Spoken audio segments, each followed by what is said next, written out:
Hey there, you awesome bipeds, quadrupeds, and even the occasional dinosaurs.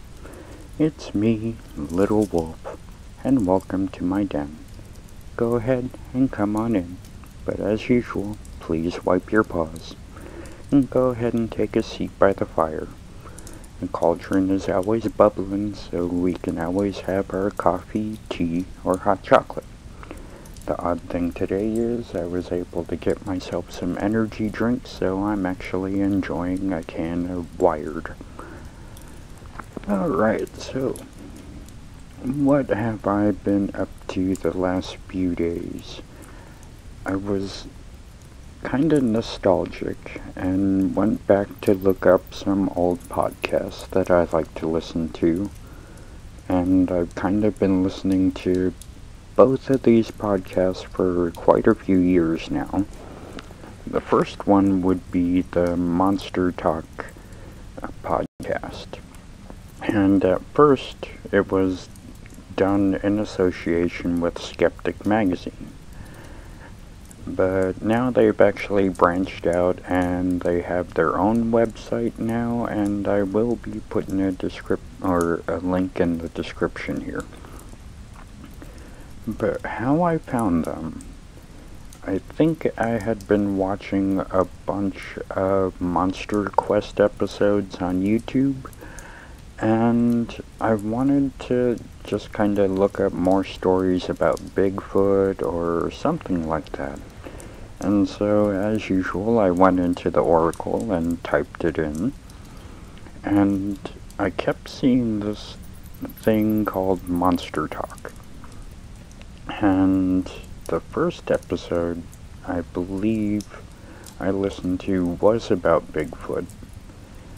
And I'll be honest with you, at first I was, well, to excuse the pun, kind of skeptical about the show myself, because the audio was really bad and kind of even worse than probably how my audio is. But I did a lot of walking back then. I would easily walk about 3 to 4 hours a day, and so I was always looking for something new to listen to while I walked. And so, as I was walking along the bike path here in Anchorage, Alaska, I had run out of a story that I was listening to, so I switched it over to their Bigfoot Monster Talk episode. And I'm really glad I did, because putting aside the poor audio quality of that episode, I really liked how the hosts were kind of skeptics of monsters, but they still loved monsters. And in our debunking community that I'm a part of, I think that's a really kind of a cool thing, and it's very fun for myself to look back and think of all the different monsters that we've looked at over the years. Bigfoot, Sasquatch, the Abominable Snowman, Chupacabra, and things like that, and they do cover a lot of those types of monsters in their show. And the cool thing with them is they like to bring in people who have written books about them or have their own podcasts that they do and talk about different monsters. And one of the hosts, who I believe is Blake Smith, if I have it right. Hold on, let me punch it up in the Oracle here. And we are now going into the monstertalk.org welcome area. And let's see here what it says really quick. Monster Talk has been promoting science and critical thinking since 2009. We use monsters as a springboard to talk about a variety of monster topics. We're skeptical of the existence of monsters, but we want to understand the mysterious experiences people report. Blake Smith is the host and producer of Monster Talk, and Karen Stolznow is an author and researcher and a co-host of the show. And like I was saying, with Blake Smith, with him, it's really how he goes about looking into the monsters, and he also has a quirky sense of humor like I do, and he does fun wordplay and lots and lots and lots of puns throughout the shows. And so that really kind of sucked me into what they do, and the fact that another co-host they used to have was a guy named Ben, I want to say Radcliffe or Redcliffe. I'm not really too sure about that, but he was also one of the people on Monster Quest that they had talked to about Chupacabra. And also with that is when I kind of learned how kind of sketchy the History Channel is when they interview different scientists and researchers, and how they'll kind of do what flat earthers do, and they would cherry pick certain parts of an interview to make it look like the researcher actually believed that these creatures existed, or some part of the story that they're telling had to be true. And for that, a lot of people kind of stopped watching History Channel, but for me, the History Channel would be one of my favorite things to watch, especially with Monster Quest and their different documentaries that they do. And of course, as usual, I'm kind of going off on a tangent, but if you guys have been following me long enough now, you know I like to do my tangents.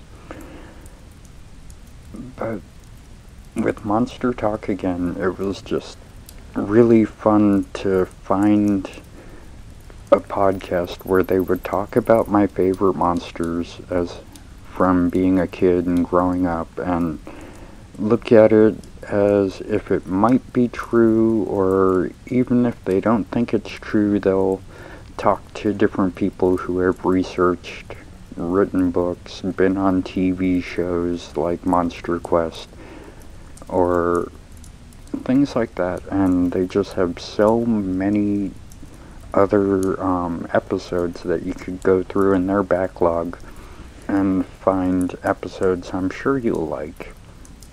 One of my favorites that they did was they had a professor come in, and I'm kicking myself right now for not remembering what his name was, but he talked about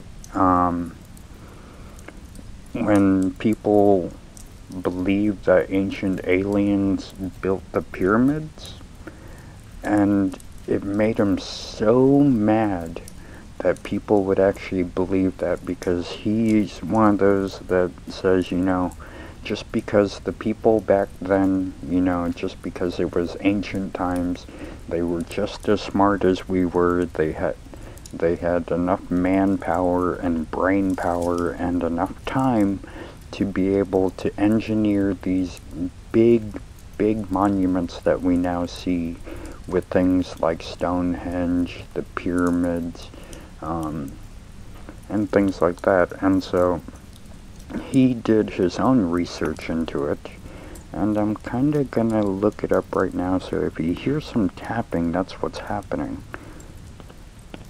Let's see here. Monster Talk Ancient Aliens. But he would get so annoyed with it that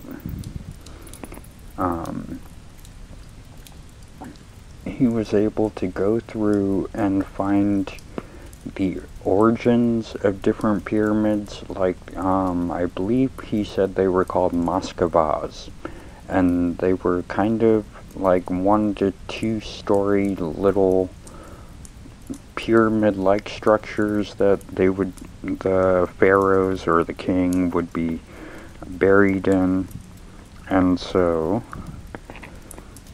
it would kind of work its way up from there, and he was able to find different pyramids that were made before, like the three main big ones that we know in Egypt and the Sphinx. He was able to go through and find different ones where the Egyptians had tried to make giant pyramids, but the angles were too steep and the weights of the rock, or the weights of the pyramid, would not be supported and they would crack. One pharaoh had his people try and build him like 3 different pyramids before they were able to get it right.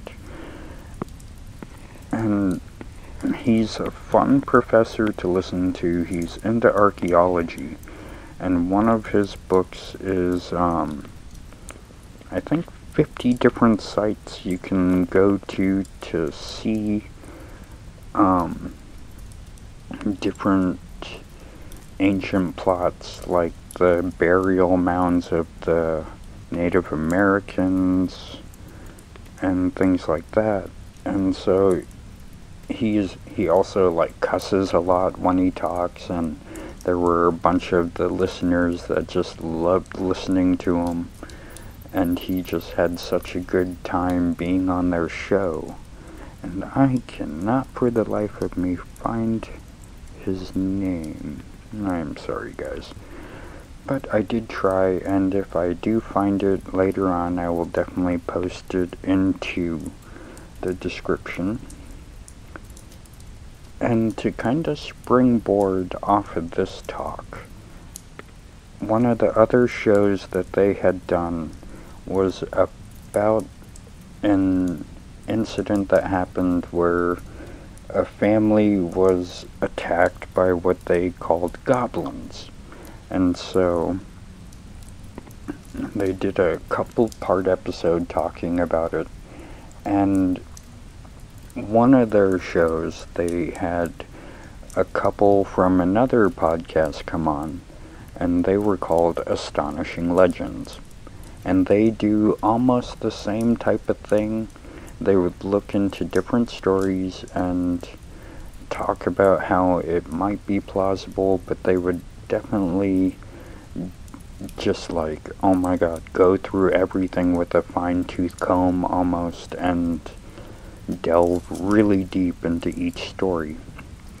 And that's kind of how I found them, and I'm forgetting now exactly which episode it was. It was, let's see here, I think I have it queued up.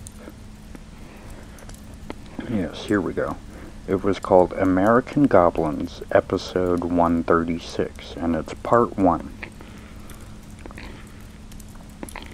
And what it says here now is, in August of 1955, a farm family in Kentucky found their home under attack by strange goblin-like monsters.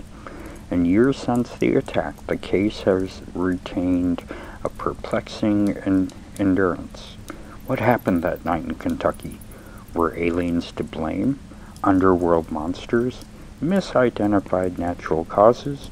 This is part of our discussion of what has become known as the Kelly Hopkinsville encounter. And during this episode, and it might have even been the next one, but they brought on the guys from Astonishing Legends.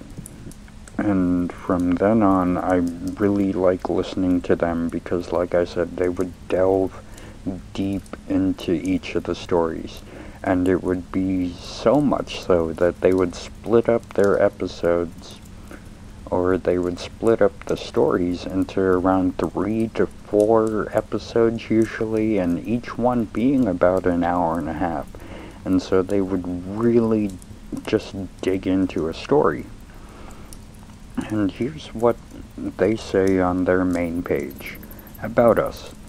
The world is more mysterious than most people are comfortable imagining. We cross paths with the mystical from time to time and may not even notice it. If we do, we quickly return our usual mundane daily existence. But what if we not only acknowledged the unknown, we investigated and spoke with those in the know?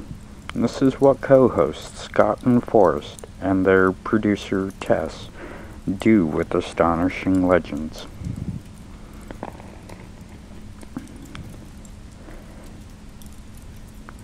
With the power of the well-vetted Astonishing Research Corps, they have access to information that most folks cannot find. Over 75 million downloads and hundreds of thousands of listeners have shown that exploring and embracing the wonders of our world can not only be enlightening, but exciting. So welcome to Astonishing Legends. And I really love the banter between these two guys, and they've done some really great Christmas episodes.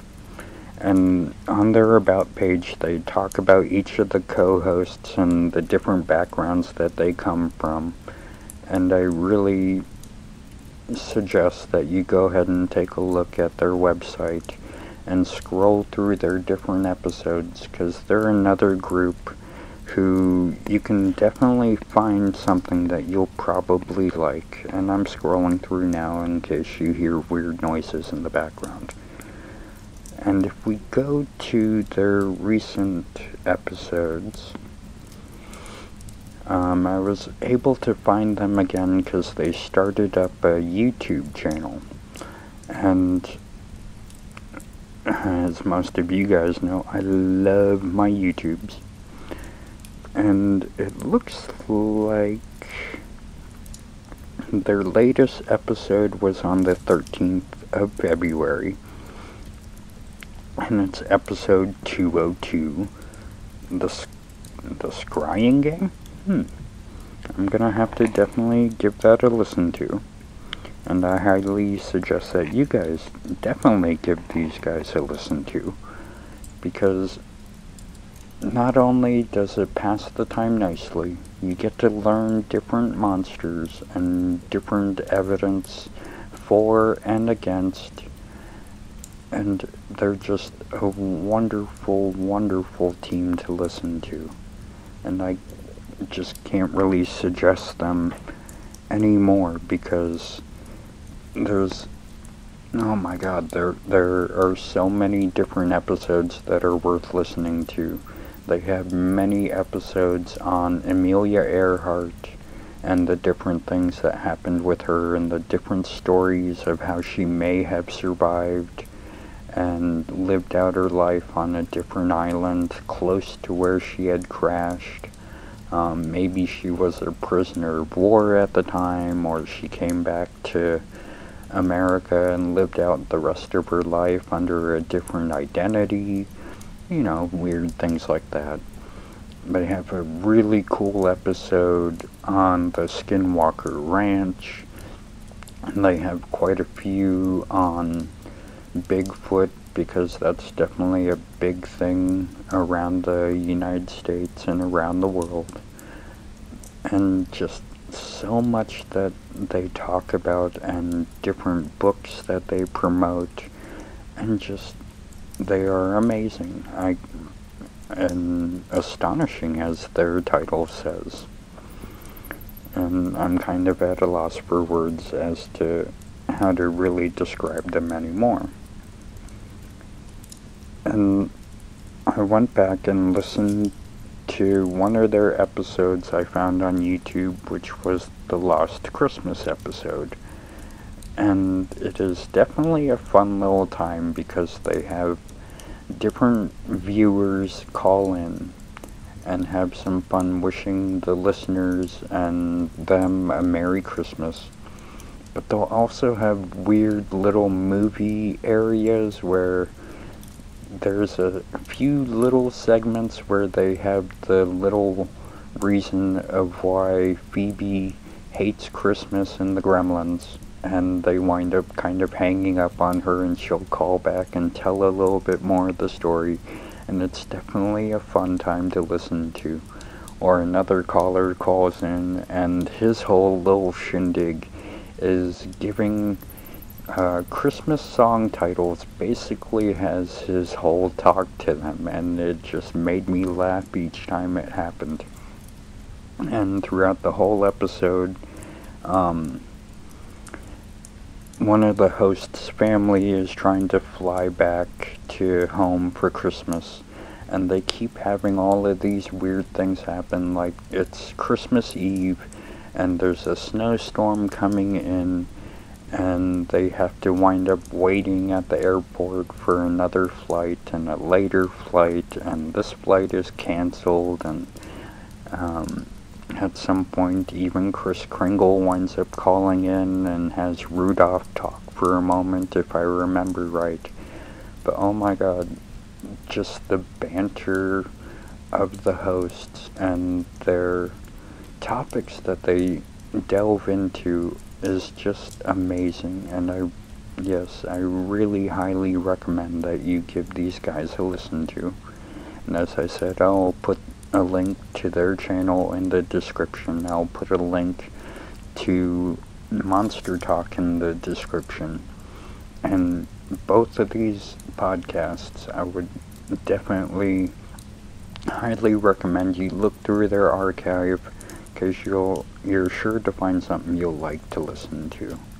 And with my show, or whatever you want to call it, this is kind of what I want to do, is to go through different things that I like and I love, and I just want to share it with you and give you guys a chance to go through and try and see if you like it too. And I have such a weird taste in music and movies and books, and at some point I'm going to start doing maybe some book reviews, because there's a couple of stories I've now listened to. One that I used to read to my daughter because of Winn-Dixie, another one, Welcome to the Land of the Unicorns by Bruce Coville, who's definitely one of my favorite writers, and he's just so fun and funny, and the worlds that he creates are just amazing. And speaking of weird movies, I just recently got done watching today Creepshow 2. And most people, when they think of Creepshow, they would think of the first one. And I can understand why, because it was a big collaboration between George Romero, the godfather of zombies, and then Stephen King, because a lot of the stories that they would do were his stories. But with a lot of the things with me growing up, I somehow would wind up watching sequels before I would see the original. That happened with me with Friday the 13th, that happened with me with Evil Dead, and it happened with me with Creepshow. I wound up seeing Creepshow 2.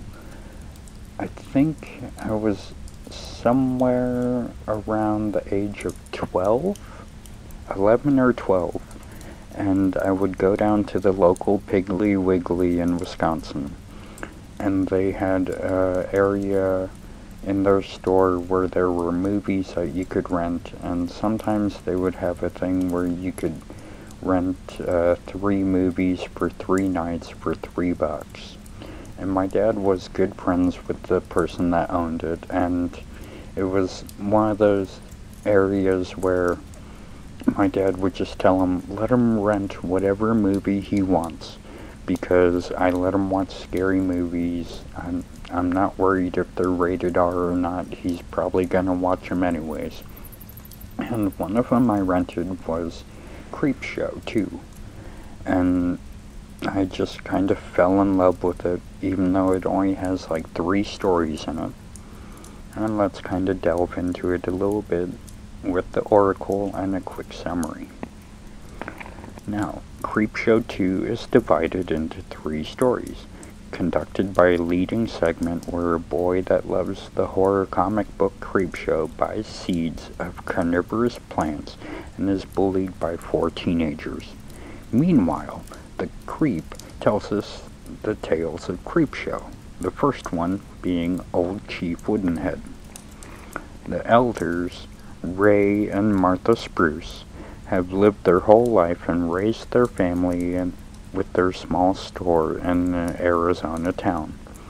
Now the town is economically decident, and Ray gives credit to his customers, including the Indians of Ben White Moon's tribe. When Ray is repairing the wooden statue of an old chief in the storefront doors, Ben arrives and asks him to keep the jewels of his tribe as a guarantee for their debts.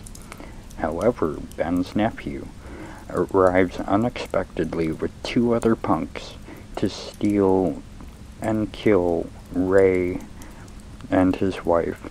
They steal the jewels given to him by his uncle.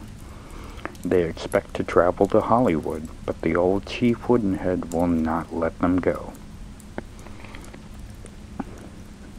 And this is probably one of my favorite little segments of it. It might be number 2 after the next one, but I really like this one because of one of the sayings that the old man gives when he's trying to give the jewels back to the Native American. The Native American is sad because he owes a lot of money to the store, and he tells him, if we do not pay our debt by 2 autumns, you can go ahead and keep the jewels. And the jewels are usually like necklaces or rings, and there's something from each of the family in the tribe, and it's something that is valuable to each one of them. And if the tribe cannot pay off their debt within 2 autumns, which I'm guessing 2 years, then Ray and his wife get to keep the jewels and do whatever they need of it. And the nephew at one point says it's about $10,000 worth of jewels that he has. Excuse me, sorry.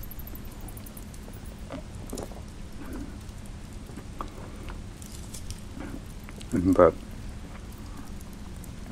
when Ben tells Ray that he will not take the jewels back, he says a line where he's like, it's a worse thing to borrow, or it's a bad thing to borrow, it's even worse to beg. While you hold our jewels, we are borrowers, but if you give back the jewels, then you make us beggars again. Such an insult cannot be tolerated. And another funny thing that kinda got me with the movie is the nephew. He's like so in love with his own reflection, and he has a really nice head of hair, but his hair only comes down to about past his shoulders, and it's the normal like native long hair that you would see in like the old cowboy movies and things like that, or Dances with Wolves or something. But he says, it took me 9 years to grow this hair. The funny thing about that is, let me step out of my little wolf persona character really quick. I'm an Alaska native, and I'm half native and half white. But I have a lot of my mother's looks with me. And my hair is probably about down to my waist. And it's kind of cut underneath a little bit shaved, so it's easier to tie back in the summertime. But it only takes me about 3 to 4 years for it to get that long. And for him to say it took him 9 years to grow that hair just really makes me laugh, because it's like, oh my lord, if I didn't cut my hair for 9 years, it would probably be around my knees about this point, because right now, like I said, after about 3 or 4 years now, it's at my waist. But that always made me laugh, and just Chief Woodenhead, the way that Ben talks with him when he pulls up, he says, "Yatahe, O Chief Woodenhead," which I'm guessing is how they greet each other in his tribe. And he also tells the chief goodbye. And apparently the wooden chief has been sitting outside of Ray's store for 30 years. And so each morning he would come out, tell him good morning, and I'm guessing each night as he's closing down the store, he would probably tell him good night and watch over the store. And I'm not going to give away what exactly happens in the story, because I definitely think that this is one that people should see, the whole movie. Okay, so the second story, which is one of my favorites, and no, not one of my favorites, it is my favorite. It's called The Raft. And the teenagers, Deke, Randy, Laverne, and Rachel, go to a lake expecting to smoke the devil's lettuce, swim, and have some hanky-panky. They swim to a raft that is floating in the middle of the lake, but discover that a carnivorous blob is in the lake, and it is hungry. Now, this is one of my favorite stories for a couple of reasons. And the fact that you get to see some flesh is not one of the reasons, but it's up there.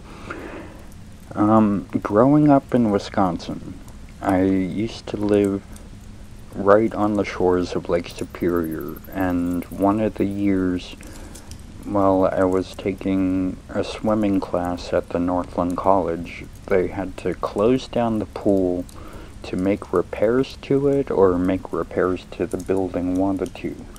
But for that summer, they had to have the lessons out at the lake, and it was a lake that everybody went to during the summer, especially when it was hot.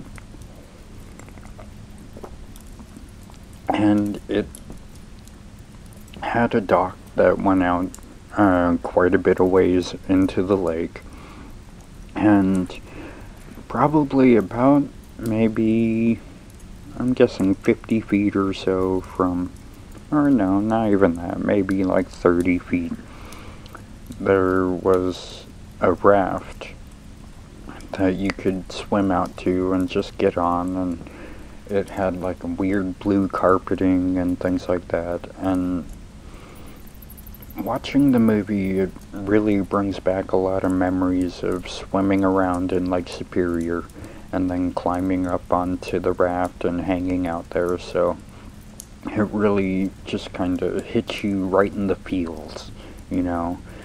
Like, think back to when you were a kid and you would do things, and then later on you would see in a movie somebody else doing almost that very thing, so you would kind of be brought back to those moments in time where it was just childish laughter and you having fun. And that's kind of what this segment does for me. And in another way, it's a really good story because I remember reading the short story in one of Stephen King's accumulated short stories books, and I forget now which one, and I probably could look it up, but I'm going to be lazy and not do it. I'm sorry. But I believe in the story there was like a weird milling accident, and a bunch of the workers got hurt, and they kind of got ground up by the gears and stuff. I'm guessing I'm gonna have to read the story again at some point, but it was either a milling accident or a mining accident, and somehow, like, the remains of the bodies wound up going into the lake, and they formed this, for lack of a better terms, is a blob, like it says. But it has this other characteristic to it where it had these little shiny lights on it, and it's kind of how it would entrap its victim or its prey. And it kind of had the same effect as the deadlights from Stephen King's It. And reading the short story really brought out, why in the movie they would kind of fall under a trance and get sucked into the blob later on. And it's another one that has kind of a weird surprise ending, but not a surprise ending, especially if you know Stephen King and his movies and his stories.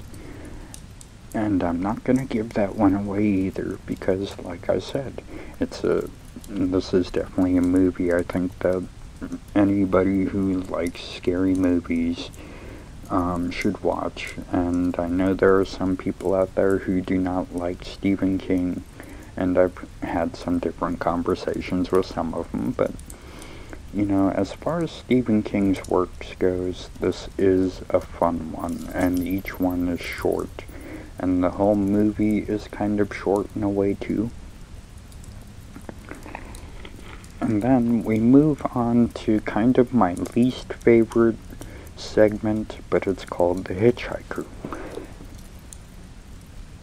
And The Hitchhiker happens in Maine.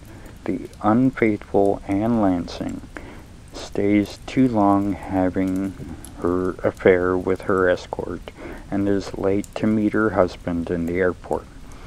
She drives her Mercedes-Benz in a hurry and loses control on the road.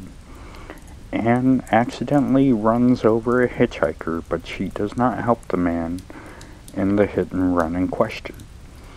And as she's driving along, the hitchhiker keeps popping up, and it has another not surprising surprise ending.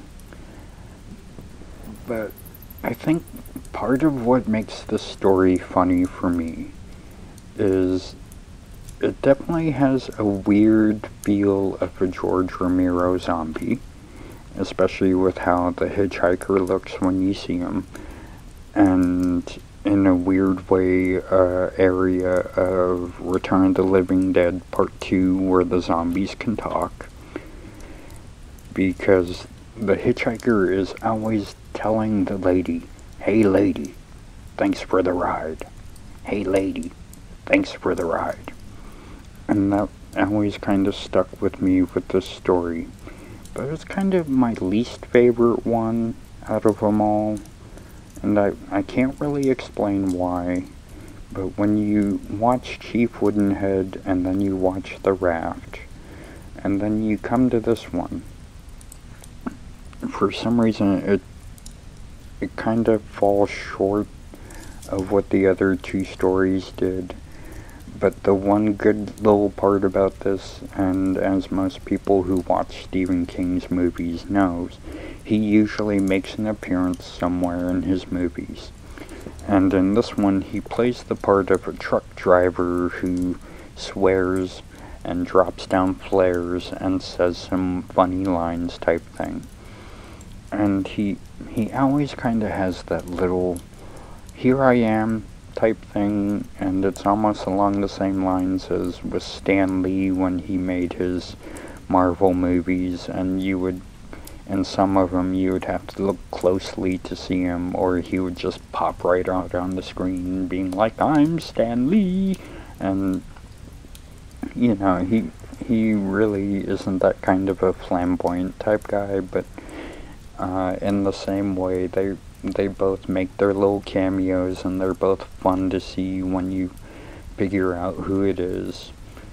Like with most people hate the movie, but I love it, Maximum Overdrive. He has a little cameo at the beginning where he's trying to take money out of his ATM, and it's right after the machines start coming to life on their own and start doing their own thing. And he steps up to an ATM to pull out money, and the ATM just starts calling him an a-hole. And his line in that movie is he's sitting there looking at the machine, and he's wearing glasses that have like the little flip down sunglass covering to him, and he flips the sunglass part up and looks at the machine, and He's like, "Hey honey, this machine just called me an a-hole." And just fun little things like that where he would just make an appearance, there he is, and then the rest of the movie goes on. And I know I've rambled on quite a bit about this movie, but it's definitely a fun movie, and you should definitely give it a try. Like I said, if you like old 80s movies, or if you like Stephen King, and even if you don't, try giving it a look-see and see what you think. Because when it comes to horror movies, it definitely is fun. And the quick little wraparound story about Billy who's waiting to get the new issue of Creepshow, and he goes to the mail office to pick up a package he's ordered from the back of the comic book, and the bully's trying to beat him up, and then he leads them to some private property, and some more fun happens there. It's just a fun little wraparound story. And as far as anthologies go with movies, this is probably around like number one, not really number one, but maybe number two, number three with anthology movies. My favorite at the moment being Scary Stories to Tell in the Dark, even though that's not really an anthology, but it is. And later on I'll probably do a movie talk and ramble about that. But I've rambled on for quite a while now, and I really do hope that you give Astonishing Legends and Monster Talk a quick skim through and see if you find an episode you like. I hope you give Creepshow 2 a chance, because all of these things that I talk about are fun, or they are to me. And I just want to share them with people like I do with my episodes, to give you a breather from the craziness of life. And we just got done with all of the craziness with our Cheeto and Chief, and we're now calming down from that. And we now are going back into the whole, some places are being locked down again because of COVID and things like that.